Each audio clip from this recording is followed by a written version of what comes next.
So, all right, here's a little video blog we're doing we're at Niagara Falls. I'm here with Sean Coughlin. Hey, Sean, how's it going, man? Hey, Bob. Hey, so it's good to see you. It's good to be up here. And so we're up here to do some work, but how can you not come see this? This is amazing. Yeah. I've never seen it before, so thanks. Do you think people actually believe we're working? Well, no, they totally believe we're working because they know what kind of work we do, right? Right. So it's going to be a little windy here, but this background is so gorgeous. I wanted to kind of do our video blog from here. So as we were coming here, we were over in Buffalo, right? And we came up to an intersection, and something really interesting was going on. There's a ball game getting ready to start there. Correct. And what did we see happening? Well, instead of the system sort of working on its own, which it was really designed quite well, they had some police officers that thought it was time to intervene and sort of override the system. And I love that. Everybody likes to see the That's falls, exactly right. Yeah.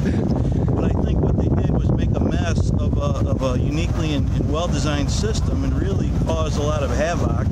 And as luck would have it, we got stuck at that intersection for about 15 minutes. Right? Yeah. I think the system was designed to move people and traffic, and it would probably have worked much better if the police officer would have just let it do its job.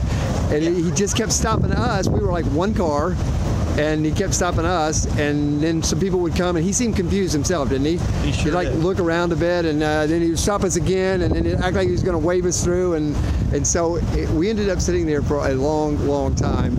I could be wrong, but I think that's the equivalent of the police wanted to interject more rules into a system that had enough rules already. Yeah, and actually was kind of designed already, right? And so now they're going to step in and introduce their own sort of understanding, their own rules, in a environment that they'd have been better off just to let it flow. I think so. Yeah.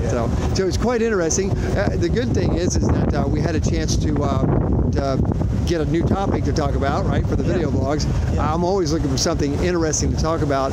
But what I found really interesting about it is that I think that there'd been a lot of work designing those kind of intersections, and we completely just kind of shut all that down and made it way worse.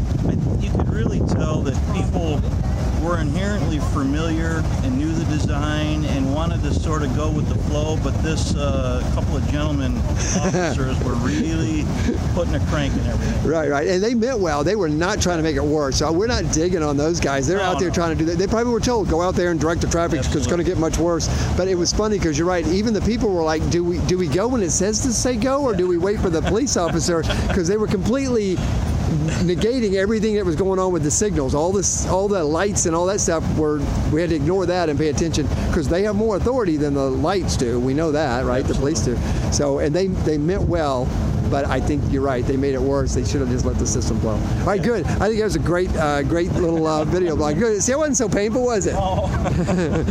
Maybe just taking a little shot of this. It's just gorgeous here. And yes, this is work.